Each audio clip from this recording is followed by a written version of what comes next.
Good night.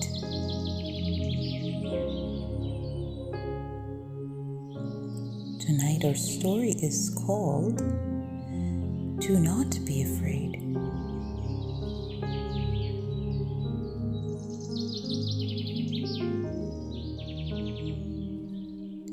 Jesus had directed the disciples to sail across to the other side of the lake so they could rest after such a long day feeding the multitude. He had pretty much failed at trying to send the people home since most of them had wanted to crown him king after such a fascinating miracle. After all, who would not want a king who can miraculously provide free food for them? But was that why Jesus had come to earth?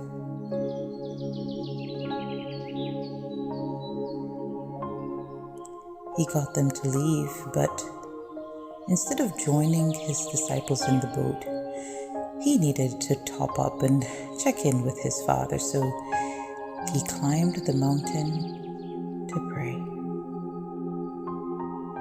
I can imagine how Jesus must have cried to his Father because instead of wanting to serve God out of love, they wanted to crown him king because of what he could do for them.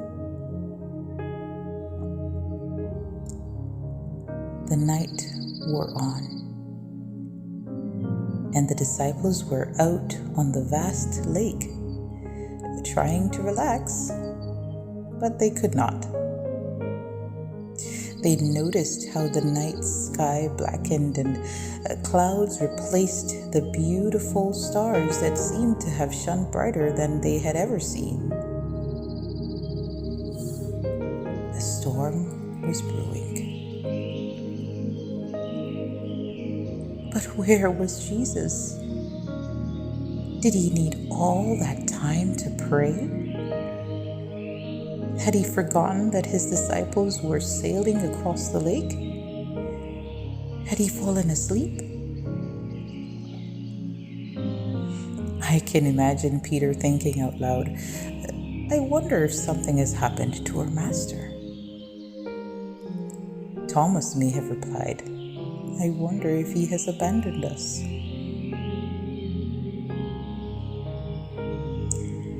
Before they could continue their discourse, however, the storm had started.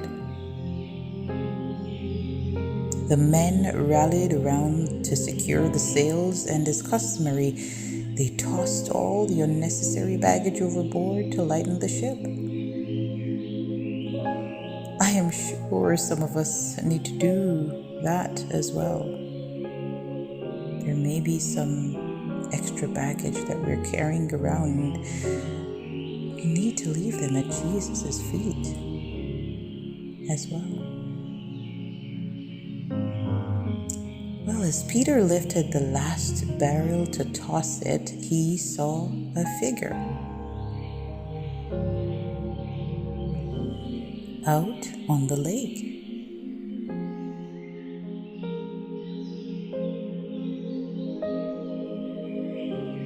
Was he hallucinating? As he turned around to mention it to James, who was next to him, James shouted, "It's a ghost!" The other disciples had by now seen the figure walking on the water towards them, and they were now more afraid of the ghost on the water than the storm that was threatening their very existence.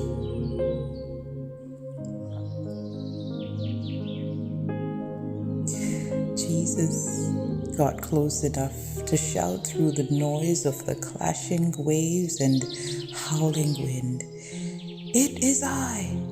Do not be afraid." Peter, always being the one to react quickly and sometimes impulsively, responded, "Lord, if it's really you, tell me to come to you on the water."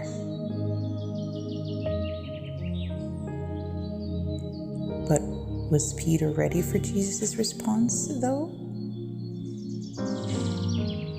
"Come," Jesus said. Ready or not, Peter was climbing overboard and getting ready to step out on the waves. As a young fisherman, Peter had spent many nights lying on his sack with his face to the skies.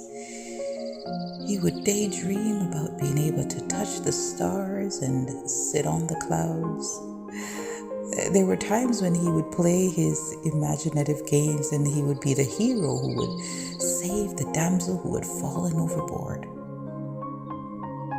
But in his wildest dreams, he would not have imagined that he would find himself walking on water.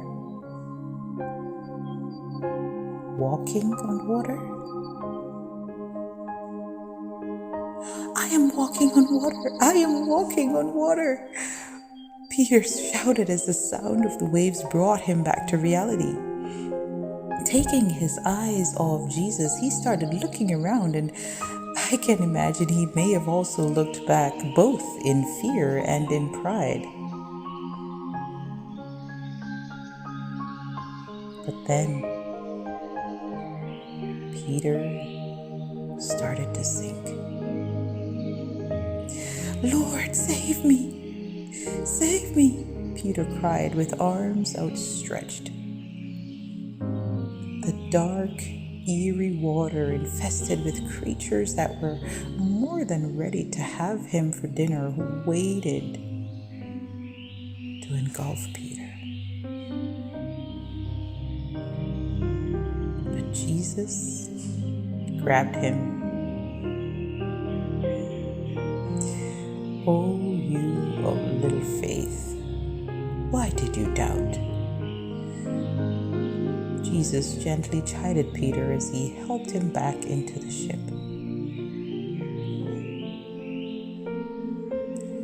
The sea immediately became calm as soon as Jesus got into the boat, and so did Peter's heart that had been racing a mile a minute a moment before.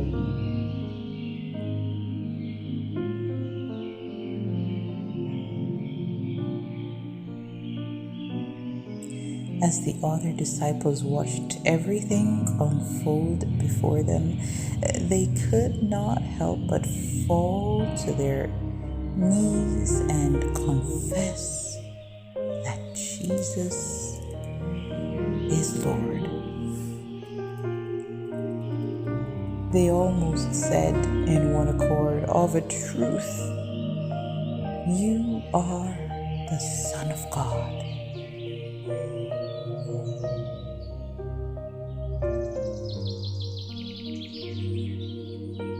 I find it amazing that it doesn't matter how far we have sunken, it doesn't matter where we are, Jesus can save us. He is actually waiting to save us. So I'm inviting you tonight to reach out and take the Savior's hand and let Him pull you up.